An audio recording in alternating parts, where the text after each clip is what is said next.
Tamil Nadu governor Rajendra Arlekar వ్యవహరిస్తున్నటువంటి తీరు, single largest పార్టీగా 108 శాసనసభ స్థానాలు గెలిచినటువంటి టీవీకే విజయ్ పార్టీని సంప్రదాయాలకు, రాజ్యాంగ నిబంధనలకు అనుగుణంగా ప్రభుత్వ ఏర్పాటుకి పిలవకపోవటం దేశవ్యాప్తంగా రాజకీయ వర్గాల్లో ఒక పెద్ద చర్చనీయాంశంగా మారిపోయింది. సాధారణంగా ఏ పార్టీకి, ఏ కూటమికి సాధారణ మెజార్టీ రానటువంటి సందర్భంలో గవర్నరు తన విచక్షణ అధికారాన్ని ఉపయోగించి సింగిల్ లార్జెస్ట్ పార్టీని ప్రభుత్వ ఏర్పాటుకి పిలిచినటువంటి సందర్భాలు, అలా పిలవాలని హైకోర్టు చెప్పినటువంటి, సుప్రీంకోర్టు చెప్పినటువంటి అనేక రకాలైనటువంటి కోర్టు తీర్పులు కూడా ఉన్నటువంటి నేపథ్యంలో ముఖ్యంగా తమిళనాడు గవర్నర్ రాజేంద్ర అర్లేకర్ వ్యవహరిస్తున్నటువంటి తీరు విమర్శలకు దారితీస్తుంది. తమిళనాడు శాసనసభకు జరిగినటువంటి ఎన్నికల్లో 234 శాసనసభ స్థానాలుంటే సాధారణ మెజార్టీకి ఒక పార్టీ గాని, ఒక కూటమి గాని 118 శాసనసభ స్థానాలు గెలవాలి. కానీ త్రిముఖ పోటీ జరిగింది. టీవీకే పార్టీ ఒంటరిగా 108 శాసనసభ స్థానాల్లో విజయం సాధించింది. అయితే సింగిల్ లార్జెస్ట్ పార్టీగా ప్రభుత్వ ఏర్పాటుకి టీవీకే పార్టీని పిలవాల్సినటువంటి అవసరం గవర్నర్కి ఉంటుంది. అయితే కాంగ్రెస్ పార్టీ టీవీకేకి మద్దతు ఇవ్వటంతో టీవీకే గెలిచినటువంటి 108 స్థానాలు, కాంగ్రెస్ గెలిచినటువంటి 5 స్థానాలు, మొత్తం కలిపి 113 శాసనసభ స్థానాలు.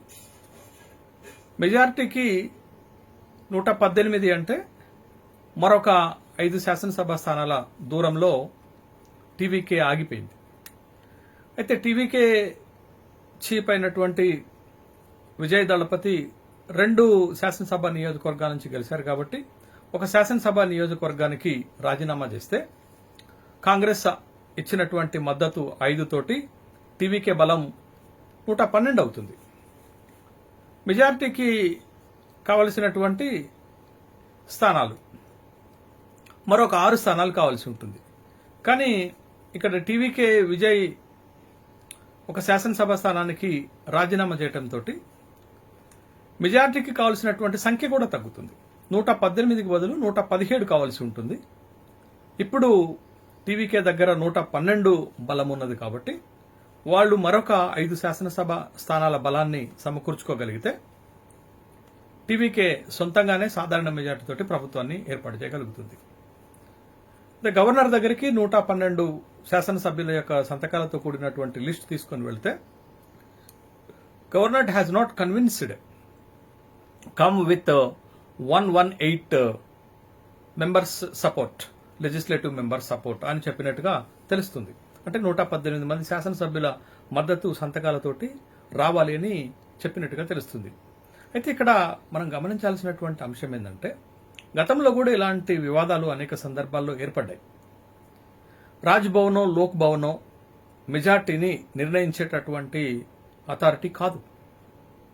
గవర్నరు సంప్రదాయాలకు అనుగుణంగా, నిబంధనలకు అనుగుణంగా సాధారణ మెజార్టీ రానప్పుడు సింగిల్ లార్జెస్ట్ పార్టీని ప్రభుత్వ ఏర్పాటుకు పిలవాలి. కానీ ఇక్కడ గవర్నర్ ఏం చేస్తున్నారు? సభలో నిరూపించుకోవాల్సినటువంటి మెజార్టీని తన వద్ద నిరూపించుకోవాలని కోరుతున్నారు. ఇది సంప్రదాయాలకు విరుద్ధం, నిబంధనలకు కూడా విరుద్ధం, న్యాయ సూత్రాలకు కూడా విరుద్ధం, గతంలో కోర్టులు ఇచ్చినటువంటి తీర్పులకు కూడా విరుద్ధం. ఎందుకు మనం ఈ మాట అంటున్నామంటే ఎస్ఆర్ బొమ్మాయి కేసులో సుప్రీంకోర్టు తీర్పు ఇచ్చింది. బలాన్ని నిరూపణ చేసుకునేది సభలోనే, బయట కాదు, రాజ్భవన్లో కాదు అని స్పష్టంగా చెప్పింది. అంటే ఒక పార్టీ తనకు బలం ఉందా లేదా అనేది సభలోనే నిరూపించుకోవాల్సినటువంటి అవసరం ఉంటుంది అనేది ఆ తీర్పులో ఉన్నటువంటి సారాంశం. కానీ ఇక్కడ గవర్నర్ రాజేంద్ర అర్లేకర్ ఏం చెప్తున్నారు? 118 మంది శాసనసభ్యుల బలం సంతకాలతో ఉన్నటువంటి లిస్టు నాకు ఇవ్వాలి అని అంటున్నారు. విజయ్ 5 అడుగుల దూరంలో మాత్రమే నిలబడిపోయినాడు మెజారిటీకి. విజయ్ టీవీకే పార్టీ ఏం చెప్తుంది? సింగిల్ లార్జెస్ట్ పార్టీగా మాకు అవకాశం ఇవ్వండి, మేము సభలో బలాన్ని నిరూపించుకుంటామని చెప్తున్నారు. కానీ గవర్నర్ ససేమిరా అంటున్నారు. అయితే ఇక్కడ మనకు తెలిసేటటువంటి అంశాలు ఏంటంటే, దేశంలో ఒక 3 సంఘటనలు జరిగాయి. 1996లో 161 సీట్లు గెలిచినటువంటి భారతీయ జనతా పార్టీ, లోక్సభ సీట్లు గెలిచినటువంటి భారతీయ జనతా పార్టీ వాజ్పేయి నేతృత్వంలో 272 మెజార్టీ లేకపోయినా ప్రభుత్వాన్ని ఏర్పాటు చేసింది 161 లోక్సభ సభ్యులతోటే. సభలో బలం నిరూపించుకోలేకపోవటం వల్ల 13 రోజులుగా కొనసాగిన వాజ్పేయి ప్రభుత్వం రాజీనామా చేయాల్సి వచ్చింది. అంటే సింగిల్ లార్జెస్ట్ పార్టీ అనేటటువంటి ఒక నిబంధన మేరకే 272 లోక్సభ స్థానాలు గెలవకపోయినా 161 లోక్సభ స్థానాలు గెలిచినటువంటి Bharatiya Janata party single largest పార్టీగా అవకాశం దక్కించుకుంది. మరి ఇవాళ విజయ్కి రాజేంద్ర అర్లేకర్ అనేటటువంటి భారతీయ జనతా పార్టీ నాయకుడు, తమిళనాడు గవర్నర్గా ఉన్న వ్యక్తి ఎందుకు అవకాశం ఇవ్వట్లేదు? పాయింట్ 1. పాయింట్ నెంబర్ 2, 2018లో ఇదే భారతీయ జనతా పార్టీకి చెందినటువంటి యడ్యూరప్ప సింగిల్ లార్జెస్ట్ పార్టీగా, యాక్చువల్గా తమిళనాడు ఉన్నటువంటి, కర్ణాటకలో ఉన్నటువంటి 113 శాసనసభ స్థానాలు గెలిచినటువంటి పార్టీ అధికారంలోకి వస్తుంది. కానీ భారతీయ జనతా పార్టీ ఆ రోజు గెలిచింది 104 శాసనసభ స్థానాలు మాత్రమే. Single largest party. మరి మెజారిటీ లేకపోయినా ఆ రోజు ఉన్నటువంటి గవర్నరు యడ్యూరప్పకి సింగిల్ లార్జెస్ట్ పార్టీ నిబంధన మేరకు అవకాశం ఇస్తే యడ్యూరప్ప కూడా బలం నిరూపించుకోలేకపోవటం వల్ల ముఖ్యమంత్రి పదవికి రాజీనామా చేశారు. ఇది రెండవది. మూడవది, ఇదే భారతీయ జనతా పార్టీకి చెందినటువంటి దేవేంద్ర ఫడ్నవీస్ 2019లో భారతీయ జనతా పార్టీ మహారాష్ట్రలో అధికారంలోకి రావాలంటే 224 శాసనసభ స్థానాలు గెలవాలా. కానీ భారతీయ జనతా పార్టీ గెలిచింది కేవలం 105 మాత్రమే. సింగిల్ లార్జెస్ట్ పార్టీగా నిలబడింది. మరి అదే భారతీయ జనతా పార్టీకి సంబంధించినటువంటి governor Bhagat Singh Koshyari single largest party నిబంధన మేరకు దేవేంద్ర ఫడ్నవీస్ ని ముఖ్యమంత్రిగా ప్రమాణ స్వీకారం చేయించారు. కానీ మెజార్టీ నిరూపించుకోలేక రాజీనామా చేశారు. ఈ 3 కేసుల్లో కూడా భారతీయ జనతా పార్టీకి సంబంధించినవే. ఇవాళ రాజేంద్ర అర్లేకర్ కూడా భారతీయ జనతా పార్టీ నాయకుడినే గవర్నర్గా తమిళనాడుకు పంపారు. ఈ గవర్నర్ల వ్యవస్థ ఎలా తయారైందంటే రాజకీయ పునరావాస కేంద్రంగా మారిపోయింది. అప్పుడేమో కాంగ్రెస్ పార్టీ గవర్నర్ల వ్యవస్థను అడ్డం పెట్టుకుని తనకు నచ్చని ప్రభుత్వాలు రాష్ట్రాల్లో ఉంటే రద్దు చేసేది. ఇప్పుడేమో భారతీయ జనతా పార్టీ ఇదే గవర్నర్ వ్యవస్థను రాజకీయ పునరావాస కేంద్రంగా మార్చేసి భారతీయ జనతా పార్టీ నాయకులందరినీ ఆయా రాష్ట్రాలకు గవర్నర్లుగా పంపిస్తూ ప్రతిపక్షాలు ఉన్నటువంటి రాష్ట్రాల్లో, ముఖ్యమంత్రులు ఉన్న రాష్ట్రాల్లో గవర్నర్లతోటి ఇబ్బంది పెడుతున్నారు. తెలంగాణలో అదే చూసాం, బెంగాల్లో అదే చూసాం, తమిళనాడులో అదే చూసాం, కేజ్రీవాల్ విషయంలో ఢిల్లీలో అదే చూసాం, పినరాయి విజయన్ విషయంలో కేరళలో అదే చూసాం. ప్రతి రాష్ట్రంలో గవర్నర్ వ్యవస్థను అడ్డం పెట్టుకుని ఈ విధమైనటువంటి ప్రజాస్వామ్య స్ఫూర్తికి విరుద్ధంగా పనిచేస్తున్నారు. ఏం మారింది? ఆ రోజు కాంగ్రెస్ ఏం చేసిందో ఈ రోజు భారతీయ జనతా పార్టీ అదే చేసింది. ఏం మారింది ఈ దేశంలో? రాజ్యాంగ వ్యవస్థలను అడ్డం పెట్టుకుని రాజకీయాలు చేస్తున్నటువంటి పార్టీలు ఈ దేశాన్ని, ఈ దేశ ప్రజలను కాపాడతాయంటే ఎవడన్నా నమ్మాలనా? ఈ దేశం కోసం పనిచేస్తారంటే ఎవడన్నా నమ్మాలనా? నమ్మినోడికి తెలివిలేనట్లు లెక్క. ఇవాళ సంప్రదాయం ప్రకారం ఓ సింగిల్ లార్జెస్ట్ పార్టీగా నిలబడినటువంటి టీవీకే విజయ్ పార్టీని ప్రభుత్వ ఏర్పాటుకి పిలవాలి.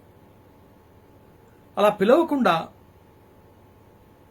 అక్కడ ఒక రాజకీయపరమైనటువంటి ఎత్తుగడలు వేస్తూ తమిళ ప్రజల అభిప్రాయాలకు వ్యతిరేకంగా వ్యవహరిస్తుంటారని ఎంత మేరకు మనం ఆహ్వానించాలా? ఎంత మేరకు ప్రజాస్వామ్య స్ఫూర్తిని నిలబెడతాదని అనుకోవాలా? కాబట్టి అక్కడ గవర్నరు రాజకీయాలు చేస్తున్నారనేది స్పష్టమైపోయింది. అయితే ఇక్కడ మనం ఇంకో కొన్ని విషయాలను కూడా మనం చూస్తే గవర్నర్ పాత్ర పైన విమర్శలు వస్తుంటే ఇవాళ టీవీకే కూడా మొదటిసారి పార్టీ, కొత్తగా పార్టీ, గెలిచిన వాళ్ళు చాలా మంది కొత్త వాళ్ళు, రాజకీయ ఎత్తుగడలు వేయలేకపోతున్నారు. మెజార్టీ సాధనలో వైఫల్యం చెందుతున్నారు. తాము గెలిచినటువంటి 108 శాసనసభ స్థానాలతోటి గవర్నర్ దగ్గరికి వెళ్ళి ఉంటే బాగుండేది. కానీ కాంగ్రెస్ మద్దతు తీసుకొని వెళ్లటం వల్ల బీజేపీ గవర్నరు కాంగ్రెస్ పార్టీ మద్దతు ఇచ్చినటువంటి పార్టీకి మోకాలు అడ్డు పెడుతున్నారు, అరికాలు అడ్డు పెడుతున్నారు. ఇక్కడ టీవీకే రాజకీయ విజ్ఞత వ్యూహం లోపించినట్టుగా మనకు కనపడుతుంది. సరే, కాంగ్రెస్ పార్టీ తాను గెలిచినటువంటి 5 మంది శాసనసభ్యులతోటి టీవీకేకి మద్దతు ఇచ్చింది. కానీ కాంగ్రెస్ ఓ జాతీయ పార్టీ, ఈ దేశాన్ని పరిపాలించిన పార్టీ, ఒక పెద్ద పార్టీ కేవలం 5 శాసనసభ స్థానాలకు మాత్రమే గెలిచి మద్దతు ఇచ్చేది. కానీ కాంగ్రెస్ తోటి వేరే రాష్ట్రాల్లో భాగస్వామిగా ఉన్న పార్టీలను కూడా ఒప్పించలేకపోతుంది. ఐయుఎంఎల్ లాంటి పార్టీ కేరళలో వాళ్ళకి కీలకమైన భాగస్వామ్య పార్టీ, ఇక్కడ 2 శాసనసభ స్థానాలు గెలిచింది. సిపిఎం, సిపి, లెఫ్ట్ పార్టీలు కూడా వాళ్ళతోటి కలిసి పనిచేస్తున్నటువంటి పార్టీలే. సరే, కేరళలో వాళ్ళకి కలిసి పనిచేసేటటువంటి అవకాశం లేకపోయినా మిగతా రాష్ట్రాలు కలిసి పనిచేస్తున్నటువంటివే. కమ్యూనిస్ట్ పార్టీల జాతీయ నాయకత్వంతో కాంగ్రెస్ పార్టీకి క్లోజ్ రిలేషన్ ఉన్నది. ఇక్కడ కమ్యూనిస్ట్ పార్టీలకు 4 శాసనసభ స్థానాలు ఉన్నాయి, వాళ్ళని కూడా ఒప్పించలేకపోతున్నారు. అంటే కాంగ్రెస్ పార్టీ ఒక పెద్దన్న పాత్ర పోషించి టీవీకేకి కావాల్సినటువంటి మెజార్టీ సాధనకు కావాల్సినటువంటి శాసనసభ స్థానాలను కూడగట్టలేకపోతున్నారు. విసికే దగ్గర 2 ఉన్నాయి, లెఫ్ట్ పార్టీల దగ్గర 4 ఉన్నాయి. మొత్తం 6 కలిస్తే టీవీకేకి సాధారణ మెజార్టీ వచ్చేస్తుంది. కానీ ఆ పార్టీలను కూడా కాంగ్రెస్ పార్టీ ఒప్పించలేకపోతుంది. దానికి కారణం కాంగ్రెస్ పార్టీ ఏకపక్ష వైఖరి. కాంగ్రెస్ పార్టీ టీవీకేకి మద్దతు ఇవ్వాలనుకున్నప్పుడు డిఎంకే పార్టీతోటి అలయన్స్ లో ఉన్నటువంటి, తనకి క్లోజ్ రిలేషన్ ఉన్నటువంటి పార్టీలతో మాట్లాడకుండా తనంతటికి తానే పోయి మద్దతు ఇచ్చింది. చూడండి, ఓ జాతీయ పార్టీ 139 సంవత్సరాల చరిత్ర ఉన్నటువంటి పార్టీ ఒక సంక్షోభాన్ని హ్యాండిల్ చేయలేకపోతుంది.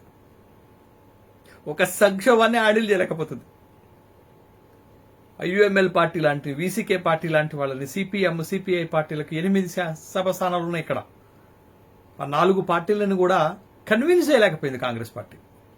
బికాస్ కాంగ్రెస్ పార్టీ ఏకపక్ష వైఖరి, కాంగ్రెస్ పార్టీ యొక్క వ్యూహ, ల్యాక్ ఆఫ్ స్ట్రాటజీ. ఇది ఆ పార్టీ పరిస్థితి. ఇంకా టీవీకే ఎలా మెజార్టీని సాధించగలుగుతుంది అనేటటువంటి అంశంపైన చాలా పెద్ద ఎత్తున ఊహాగానాలు జరుగుతున్నాయి. టీవీకేకి ఉన్నటువంటి ఆప్షన్స్ చాలా మూసుకుపోతున్నటువంటి సందర్భంలో లెఫ్ట్ పార్టీలు, విసికే వీళ్ళ దగ్గర 6 సీట్లు ఉన్నాయి. ఈ 3 పార్టీలు డిఎంకే స్టాలిన్తో మాట్లాడారు. స్టాలిన్ వాళ్ళ అభిప్రాయాన్ని వాళ్ళకే వదిలేసినటువంటి సందర్భం. అయితే ఈ 3 పార్టీలు ఏప్రిల్ 8వ తారీఖు నాడు మీటింగ్ పెట్టుకుని నిర్ణయం తీసుకోబోతున్నాయి. ఈ 3 పార్టీలు అనుకూలమైనటువంటి నిర్ణయం తీసుకుంటే ప్రభుత్వం ఏర్పాటవుతుంది. ఈ 3 పార్టీలు మద్దతు ఇవ్వకూడదని నిర్ణయం తీసుకుంటే మళ్ళా ప్రభుత్వ ఏర్పాటులో పీఠముడి ఏర్పడుతుంది. అదేవిధంగా ఏఐడిఎంకే తోటి అలయన్స్ పార్ట్నర్గా ఉన్నటువంటి పిఎంకే, ఏఎంఎంకే వాళ్ళ దగ్గర 5 శాసనసభ స్థానాలు ఉన్నాయి. పిఎంకేకి 4, ఏఎంఎంకేకి 1 శాసనసభ స్థానం, దినకరన్ శాసనసభ స్థానం ఉంది. వాళ్ళ 5 ఒక నిర్ణయం తీసుకున్న మెజార్టీకి దగ్గరకు వచ్చేటటువంటి అవకాశం ఉంటుంది. ఇవన్నీ కాకుండా చివరిగా టీవీకేలో సీనియర్ శాసనసభ్యుడిగా 10వ గెలిచినటువంటి మాజీ ఏఐడిఎంకే నాయకుడైనటువంటి సెంగొట్టియన్ కూడా కీలకమైనటువంటి ప్రయత్నాలు చేస్తున్నారు. ఏఐడిఎంకే నుండి మద్దతు సాధించేటటువంటి ప్రయత్నాలు చేస్తున్నారు. ఇప్పటికీ అఫీషియల్ గా ఏఐడిఎంకే మద్దతు ఇవ్వమని చెప్పినప్పటికీ కూడా ఏఐడిఎంకేలో ఉన్నటువంటి కీలకమైనటువంటి నాయకులు షణ్ముఖంతో సహా మద్దతు ఇవ్వడానికి సిద్ధంగా ఉన్నట్టు వార్తలు వస్తున్నాయి. ఒకవేళ ఆ పార్టీలో చీలికొచ్చినా ఆ పార్టీ నుంచి కొంతమంది శాసనసభ్యులు బయటకు వచ్చి మద్దతు ఇచ్చిన టీవీకే ప్రభుత్వం ఏర్పాటు అవడానికి అవకాశాలున్నాయి. ఇంకా ఈ స్పష్టత రావాలంటే 2-3 రోజులు సమయం పట్టేటటువంటి అవకాశం ఉన్నది. ఏది ఏమైనప్పటికీ కూడా గవర్నర్ నిర్వహిస్తున్నటువంటి పాత్ర, గవర్నర్ వ్యవహరిస్తున్నటువంటి వ్యవహార శైలి ప్రజాస్వామ్య స్ఫూర్తికి విఘాతం కలిగించే విధంగా ఉన్నది. విజయ్ని ప్రభుత్వం ఏర్పాటు చేయకుండా అడ్డుపడటానికే ప్రయత్నం చేస్తున్నట్టుగా స్పష్టంగా కనపడుతుంది. కాబట్టి ఇది భారతీయ జనతా పార్టీకి, భారతీయ జనతా పార్టీ నాయకుడిగా పేరున్నటువంటి రాజేంద్రన్ అర్లేకర్ తమిళనాడు గవర్నర్కి మంచిది కాదనేటటువంటి విషయాన్ని గమనించాలి. ఇప్పటికే భారతీయ జనతా పార్టీ పైన తీవ్రమైనటువంటి ఆరోపణలు వస్తున్నాయి. దేశంలో ఉన్నటువంటి రాజ్యాంగబద్ధమైన సంస్థలు, దేశంలో ఉన్న చట్టబద్ధమైన సంస్థలు అన్నిటినీ తన వైపుకు తిప్పుకొని రాజకీయాలు చేస్తున్నారు అనేటటువంటి ఆరోపణలు వస్తున్నాయి. ఇప్పటికే ఎలక్షన్ కమిషన్ ఆఫ్ ఇండియా పైన అనేక రకాలైన ఆరోపణలు వస్తున్నాయి. గవర్నర్ల వ్యవస్థను కూడా అలానే వాడుకుంటున్నారనేటటువంటి ఆరోపణలు వస్తున్నాయి. ఇప్పుడు తమిళనాడులో కూడా అదే విధమైనటువంటి ధోరణి కనపడుతుంది. ఇది ప్రజాస్వామ్యానికి మంచిది కాదు. మరీ ముఖ్యంగా భారతీయ జనతా పార్టీ లాంటి ఒక బలమైనటువంటి పార్టీకి కూడా మంచిది కాదు. దేశంలో ఒక ఉన్నతమైనటువంటి రాజకీయాలు రావాలి, ప్రజాభిప్రాయానికి విలువ ఉండాలి, ప్రజా తీర్పుని సాధించవలసినటువంటి చర్యలే చేపట్టాలి. అది ఏ పార్టీ అయినా. టీవీకేకి అవకాశం ఇవ్వాల్సినటువంటి అవసరం గవర్నర్కి సంప్రదాయాల ప్రకారం ఉంది, నిబంధనల ప్రకారం ఉంది. కాబట్టి టీవీకేని ప్రభుత్వ ఏర్పాటుకి గవర్నర్ ఆహ్వానిస్తే హుందాగా ఉంటుంది, ప్రజాస్వామ్య విలువలకు కట్టుబడి ఉన్నట్టు అవుతుంది, ప్రజల అభిప్రాయానికి, ప్రజల ఆకాంక్షలకు అద్దం పట్టినట్టు అవుతుంది అనేటటువంటి అభిప్రాయాలే దేశవ్యాప్తంగా వ్యక్తమవుతున్నాయి. తమిళనాడులో జరుగుతున్నటువంటి రాజకీయ పరిణామాలు ఒక కొలిక్కి రావాల్సినటువంటి అవసరం ఉంది. ఓ గవర్నర్ రాజ్యాంగబద్ధంగా వ్యవహరించాల్సినటువంటి అవసరం ఉంది. సింగిల్ లార్జెస్ట్ పార్టీగా టీవీకేని ప్రభుత్వ ఏర్పాటుకి ఆహ్వానించాల్సిన అవసరం ఉంది. సభలోనే వాళ్ళు బల నిరూపణ చేసుకోకపోతే రాజీనామా చేసి వాళ్లే వెళ్లిపోతారు. ఆ విధమైనటువంటి సంప్రదాయాలను నిలబెట్టవలసినటువంటి బాధ్యత ఉంది అనేటటువంటి అభిప్రాయాలే దేశవ్యాప్తంగా వ్యక్తమవుతున్నాయి.